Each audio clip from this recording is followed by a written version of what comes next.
салому дуруд мухлисон ва ҳаводорони барномаҳои таҳлилии телевизиони варзиш. барномаи навбатии шаҳри футзал аст аз студияи марказии телевизиони варзиш манзури шумо.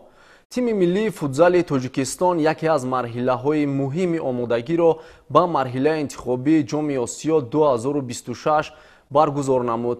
якачини футзали тоҷикистон таҳти роҳбарии мутахассиси варзидаи ватании Пайрав Воҳидов машқҳои дастаҷамонаро дар шаҳри Гулистони вилояти Суғд баргузор кард ва баъдан дар шаҳри Тошканди ҷумҳурии Ӯзбекистон се бозии дӯстона баргузор намуд.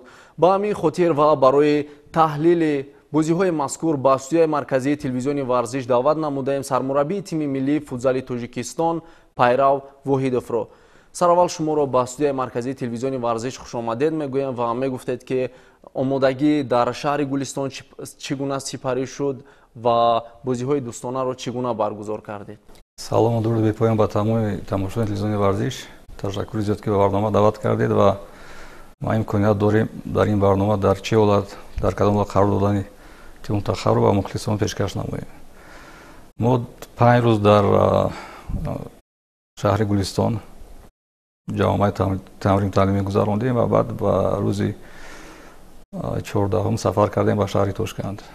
дар шаҳри Тошканд бо ду бозӣ бо дастаи Ӯзбекистон бо дастаи миллии Ӯзбекистон мекардем, вале тарафи Ӯзбекистон хоҳиш кардан ки як бозӣ кунем ва як бозӣ бо дастаи тими миллии Ӯзбекистон ва мо рӯзи 15 бо тими миллии Ӯзбекистон бозӣ мекардем. онҳо гуфтан фақат рӯзи 16 бозӣ мекунем ва барои ҳамин рӯзи 15 ба ҷои тамрин мо бо дастаи СГБ-и шаҳри Тошканд як бозии санҷишӣ гузарондем.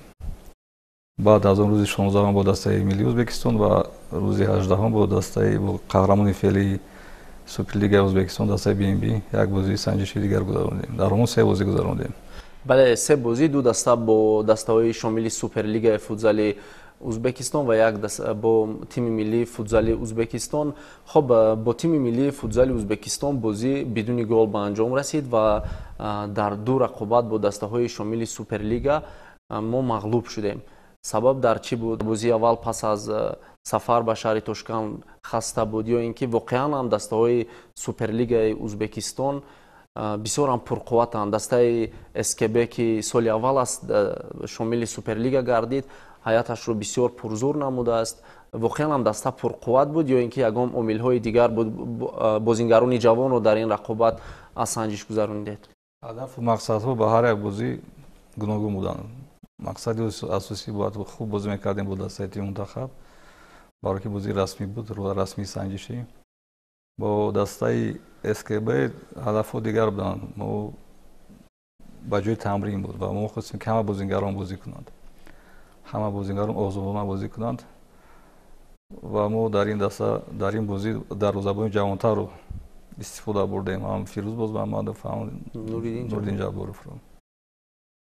ҳадафи асосии бозӣ бо дастаи миллии Ӯзбекистон буд ки дар он бозӣ дар дарвоза Фирӯз Бекмуродов буд ва мақсаду нақшаҳо ба ин бозӣ дигар хел буданд.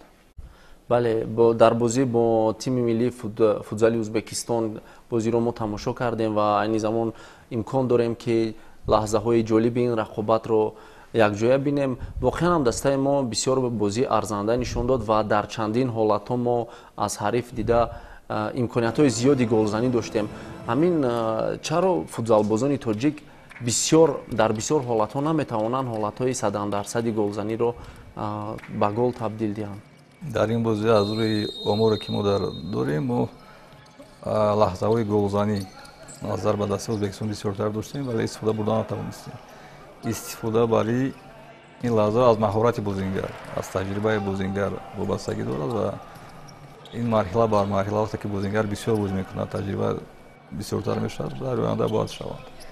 барое ки он бозие ки мо дар чемпионати дохилӣ мекунем ва берун аз ватан бо дастаи пурқувват мекунем, фарқияташ калон аст. дар он ҷо фишори ҳисоб аст, фишори мухлисон аст, фишори мисол худи ҳариф фишори беҳад баланд аст. барои ин душвортар аст. дар ин машқҳои дастаҷамона бо худ 15 бозингар доштед ва бозингарон асосан аз кадом дастаҳо буданд ва кадом бозингароне буданд ки аллакай маҳораташон аз бозиҳои дигар, аз тамринҳои дигар аллакай фарқ мекунад ва метавонанд яке аз мавқеъҳоро дар тими миллии футзал соҳиб шаванд, аз он ҷумла аз бозингарони ҷавон? дар ин ҷавома 15 бозингар доштем, 3 дарвозабон ва 12 бозикун. аз бозингарони ҷавон бозиҳои идиф некрус ва муҳаммад раҷаб бозӣ ба бозӣ, марҳила ба марҳила беҳтар шуда истоданд ва кӯшиши зиёд мекунанд онҳо бозингарони ҷавон. ҳар даим бозингар фарқияташон зиёдтар аст. бозингаронро чӣ гуна интихоб кардед, зеро дар суперлигаи тоҷикистон ҳамагӣ 2 давр сипарӣ шуд ва мунтахаи футзали тоҷикистон дарҳол ба машқҳои дастаҷамъона ҷалб гардид? аз рӯи натиҷаҳои бозиҳое ки мо пештар дар моҳи апрел дар шаҳри Тошкент гузарондем ва дар шаҳри Дубай, аз рӯи ҷамоатҳо баромад аз бозиҳои тими мунтахаб. дар тими миллия қатор аз бозингарон, аз он ҷумла Файзалӣ Сардоров ва Комрон Алиев ки дар қаҳрамонии Осиё бисёр маҳорати баланд нишон дод ва баъдан ҷароҳат бардошт, тӯли 1 солро дар табобат сипарӣ намуд. чӣ сабаб шуд ки онҳоро даъват накардед, махсусан Комрон Алиев? Комрон Алиев баъди ҷароҳат буд ва қариб 8 моҳ бозӣ накард ва 2 бозӣ дар ҳамин чемпионати худамон бозӣ кард. бо дастаи Сомон бозӣ кардам ва фикрам бо дастаи Сомон бозӣ кардам. лекин Комрон бозингари хуб аст ва оянда ҳатман даъват мекунем. ин бозиҳои санҷишӣ барои бозингарони дигар, барои бозингарони ҷавон ҳис кунанд, ҳайати тими мунтахабро ҳис кунанд, ҳайати ҳолате ки бо тимҳои пурқувват бозӣ мекунанд, дар ҳамин ҳолатро бояд ҳис карда тавонанд. чанд бозингарро доред ки дар дилхо ҳолат метавонед яке онҳоро интихоб кунед ва дар тими миллии футзал якеро иваз намоянд? мо дар умум гирем, агар мо 8 даста дошта бошем, ҳама бозингарони ҳама даста қариб 80 нафар бозингар мешавад. мисол мо метавонем истифода барем. лекин аз рӯи малакаю, аз рӯи таҷриба, аз рӯи бозӣ қариб 20-25 нафаранд ҳозир. мо бозингарони ҷавонро мисол агар бозингари ҷавон хеле хуб дар дастаи Артиш аст, Паншер, бозингари як ҷавони хуб дар дастаи Соро, мо ҳаминҳоро ба назар гирифта истодаем ва оянда кӯшиш мекунем дар ҷамоатҳо онҳоро даъват намоем. Идрис Ёров ки чанд муддат дар ҳайати Оилстари Бухоро тамрин дошт, бозиаш чӣ гуна шудааст бо бозингарони гӯем сатҳи баландтар? дастаи Оилстар яке аз тимҳои пурқуввати Ӯзбекистон аст ва имсол бо дастаи BMB қаҳрамони ин кишвар барои суперҷоми ин кишвар мубориза мебарад. бозиаш ҳамон бози аз соли чемпионати мо сар нашудааст ва ҳозир мо баҳо дода наметавонем ки Идрис Ёров дар бозиаш дигар шуд не. лекин Идрис Ёров бозингари калидии тими мунтахаб аст, дар ҳамин бозиҳо худро хуб нишон дод ва рӯзи 26 дар бозӣ барои Суперкубоки Ӯзбекистон иштирок мекунад ва гумон ки яке аз бозингарои калидии дастаи Олстар мешавад. бозӣ Бахтиёр Солиев низ гӯем бисёр хуб шудааст. пас аз чемпионати ҷаҳон Бахтиёр Солиев наметавонист он маҳорати хешро нишон диҳад ва дар 3 бозии рафиқона ба задани 3 гол муваффақ омад. хоб аллакай Бахтиёр як муддат ҷароҳат дошт аз пояш ва чӣ гуна омода шуд то ин ки бисёр маҳорати хуб нишон диҳад дар бозиҳои санҷишӣ? нишон додаи маро аз ходи бозингар вобаста аст. мисол агар дар тамрин машқҳо мунтазам машқ тамрин кунад, дар вақти бозӣ ҳамон ҳадафу мақсадҳое ки ситоди мураббӣ иҷро карда тавонад, ба натиҷаи хуб бозингарон ноил мешаванд. бале, бозии охире ки мо бо дастаи BMB қаҳрамони феълии Ӯзбекистон ва яке аз тимҳои пурқуввати Осиёи Миёна доштем, бо ҳисоби 4-3 ба суди дастаи рақиб ба анҷом расид. он маълумотое ки мо дорем то 2 дақиқаи охир бо ҳисоби 3-2 дастаи мо пешсаф буд. чӣ гуна шуд ва ки якбора дар дақиқаҳои охир мо бозиро аз даст додем? бозӣ бисёр бозии хуб буд, барое ки дастаи BMB хеле дастаи пурқувват аст. дар ҳамин вақту ҳамин замон аст дастаи тими мунтахаб Ӯзбекистон дастаи BMB пурқувваттар аст. бозӣ бисёр бозии хуб. мо аз хатти дифоъ бозиро шурӯъ кардем, фақат дар аксул ҳуҷумҳо бозӣ кардем ва лаҳзаҳои голзанӣ бисёр доштем. дар ҳамон ҳисоби 3-2 3-4 лаҳзаи хуб доштем, истифода бурда натонистем, лекин қонуни варзиш ҳамин аст, қонуни футболу футзал. вақте ки ту лағзаваи гулзаниро истифода бурдан то ҳариф истифода мебарад. ҳариф даст ду ҳолати стандарти гол задан ва бозиро ғалаба кардан. аллакай фикр мекунам ами як чизи маъмулӣ шудааст ки мунтахаби Тоҷикистон бачаҳои мо дар ҳолатҳои стандартӣ бисёр гол сар медиҳанд. чӣ гуна метавон ҳамин камбудиҳоро бартараф кард то ин ки дар пеш марҳилаи интихоби ҷоми осиё аст ва бо мо бо яке аз тимҳои пурқуввати сайёра ҷопон бозӣ мекунем.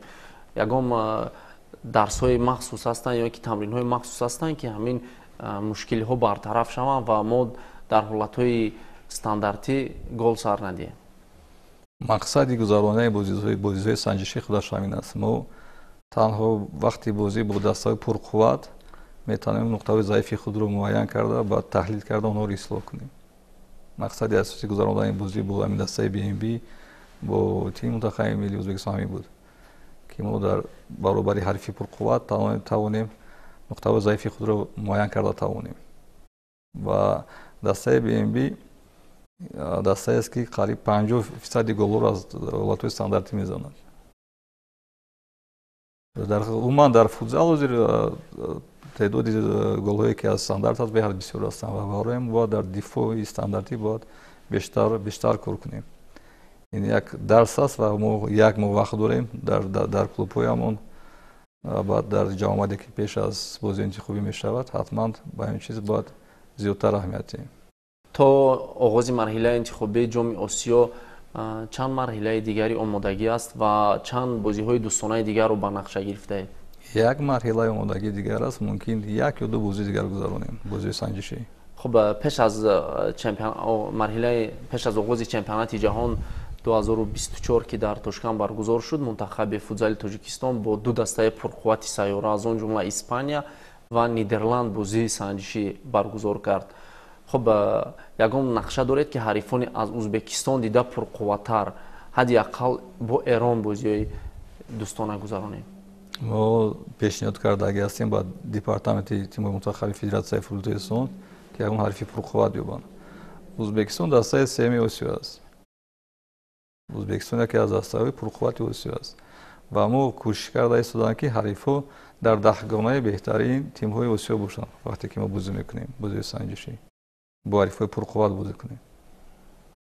در مرحله انتخابی جام آسیا که رسو پس از یک ماه در شهر دوشنبه برگزار می شود، منتخب فوتبال تاجیکستان با تیم‌های ماکائو، کامبوجا و ژاپن سبقت می‌کند. از این حریفان چگونه بهوگذاری می‌کنید و غیر از ژاپن از بازی دو دسته دیگر تا کجا آشنایی دارید؟ دسته ماکائو و کامبوجا. بله. معلومات کمتر است برای که اونها در بازی‌های انتخابی در بازی آسیا اشتراک نکردند، در بازی نهایی جام آسیا بازی نکردند و یک وقت است معلومات جمع میکنیم، لیکن از روی ریتینگ و از روی بیان خیلی از ما پایین‌تر هستند، لیکن ما با این باید نگاه نکنیم برای که فوتبال در آسیا با صورت بلند روش رفته است و همه دسته بازی را یاد گرفتگی هستند و هر یک حریف تعریف پرقوت میشود. و ما کوشش میکنیم که همین چیزی که با ژاپن باید بازی کنیم همین که با کامبوجا و ماکائو بازی کنیم. بله. مرحله انتخابی در شهر دوشنبه برگزار می شود و در نزد مخلصان بازی کردن این یک گویم با فوتبال بازان تاجیک با ستاد مربیان با هیئت منتخب فوتبال گویم یک قوه و توان ایلوگی می بخشد. خب بازی کردن در خانه آسان‌تر است و یا که در سفر؟ زیرا در خانه بازی کردن البته یک مسئولیت دیگر رو طلب میکند. در خانه بازی کردن بسیار خوب است برای که مخلصان دستگیری میکنند و در فوتبال مخلصان یک با مانند بازیگر ششم یک روحیه میتونن یک بازیگر رو با پیش همه وقت ایدانه که فقط بازی با پیش بازی کنند این خوب است، لیکن مسئولیت هم بلندتر است که این بازیگران باید از همین فشار حریف است، فشار مثل حسابی بازی است، لیکن فشار مخلصان هم است. باید همین با فشارها تو باورده توانند در خانه بازی کردن بهتر است. هم بازیگرانی که با تیم ملی دعوت شدند آن انتظاری هایی که از آنها داشتید برآورده کرده توانستند؟ زیرا تا جایی که ما میدونیم یک قطار از تیم های سوپرلیگ فوتبال تاجیکستان در یک هفته 2 و یا 3 تمرین میگذرانند، در حالی که دسته های دیگر به مانند استقلال، سپر، سارا ва Амонатбонк мунтазам ба тамрин машғул ҳастанд ва аз онҳо бозингаронро ба тими миллӣ даъват кардан бисёр осонтар аст. ҳама бозингарон қариб аз ҳамин даста ҳастанд. аз дастаи Амонатбанк, Соро, Истиқлол ва Сипар. як нафари дигар? мо медонем ки ҳамин аз дастаи Сомон ҳам аст. Медонем ки дастаи Сомон ҳам дар як ҳафта 5-6 бор тамрин мекунанд. Рамз Амрохонов яке аз бозингароне ки соли гузашта бисёр маҳорати воло нишон дод замоне ки дар дастаи Сомон ҳунарнамоӣ мекард ва чеҳраи умедбахши сол шуд. имсол аллакай дар дастаи Амонатбонк наметавонад худро пайдо кунад. хаб чӣ сабаб шуд ки ӯ ба тими миллӣ даъват нашуд? оё ҳамин ду бозие ки дар Суперлига баргузор кард ва натавонист худро нишон диҳад, ҳамин боис гаштид ки истоди мураббиён ӯро ба тими миллӣ даъват накарде? Рамз Амро бозингари хуб аст, лекин мо ду бор даъват кардем дар ҷамъа дар шаҳри Тошкент ва дар охирон ҷамъа дар шаҳри Дубай ва наздик ба марҳилаи асосии бозии мо бозии интихобӣ мо бояд бозии таҷрибадору бозии бо таҷрибаро даъват кунем, барои ки натиҷа чизи аввал аст. ҳар ҷамъоваде мешавад, ҳар як бозии санҷишие ки тими мунтахаб мешавад, мо дар ҳар ҷамъа бозингарои ҷавонро даъват карда истодаем. 2-3 нафар ки биёянд дар муҳити тими мунтахаб бошанд, 1 дақиқа мумкин 5 дақиқа бозӣ кунанд, ҳамин муҳитро ҳис карда тавонанд ки фарқати бозиҳои дохилӣ аз бозиҳои тими мунтахаб замину осмон аст. барои ки ҳариф ҳама вақт фишор мебиёрад. ҳарифҳои хуб ҳастанд. барои ҳамин бозингар вақте ки мо як бор даъват кардем, ду бор маънои надорад ки ҳама вақтро даъват карда он мегирем. мо бо ҳамин роҳ рақобатпазиро зиёдтар карда истодем ки дар як мавқеъ мисол 3-4 бозингар бояд мо дошта бошем барои иваз кардани бозингарон. мақсади асосии даъвати ҷавонон барои ҳамин аст ки ҳастанд бозингароне ки бояд ба фикри ман корномаашонро имсол мумкин соли дигар мумкин дар тими мунтахаб анҷом диҳанд, лекин ҷойгузини онҳо бояд тайёр бошад, омода бошанд. хуб дар маҷмӯъ тими миллии футзали Тоҷикистон дар ин марҳилаи интихобии ҷоми Осиё ва ҷоми Осиё чӣ ҳадаф дорад? зеро мо аллакай дар марҳилаи нимниҳоии ҷоми Осиё бозӣ кардем, роҳ ёфтем ба чемпионати ҷаҳон, дар чемпионати ҷаҳон низ бори аввал иштирок кардем, аллакай ҳадафҳо бузургтар мешаванд. имсол чӣ ҳадаф доред? ҳадафи асосӣ роҳ ёфтан ба марҳилаи ниҳоии ҷоми Осиё. се бозие ки дорем рӯзи 22-24 сентябр мо бояд кӯшиш кунем ки бо ҷои аввал ё ҷои дуюмам фарқ надорад, ҷои аввал якуму дуюм ба марҳилаи ниҳоии ҷоми Осиё роҳат гирем. мақсади асосӣ озир ҳамин аст. вақте ки мо ба ин ҳадаф мо расидем, баъд ҳадафи дигар дар пешамон меистад ки баъд маълум мешавад. бале, бисёр хуб ва мо низ умед дорем ки тими миллии футзали Тоҷикистон дар шаҳри Душанбе дар назди мухлисон метавонад бисёр бозии арзанда нишон диҳад ва бовар дорем ки аз садри гурӯҳ роҳ мегирад ба ҷоми Осиё 2026 ва шумо ва ҳайати тими миллии футзали Тоҷикистон дар бозиҳои дар пеш истода барор комёбӣ орзумандем ва бовар дорем ки дар барномаҳои дигар низ боз атрофи дигар мавзӯъҳо, атрофи бозингарони алоҳида ва атрофи дастаҳо суҳбат хоҳем дошт. хуб дӯстони азиз, мухлисон ва ҳаводорони барномаҳои таҳлили телевизиони варзиш, бори дигар ёдовар мешавем ки ҳамсуҳбати мо буданд сармураббии тими миллии футзали Тоҷикистон Пайрав Воҳидов. дар ин ҷо барномаи шаҳри футзал ба анҷом мерасад. то барномаҳои дигар пирӯзу поянда бошед.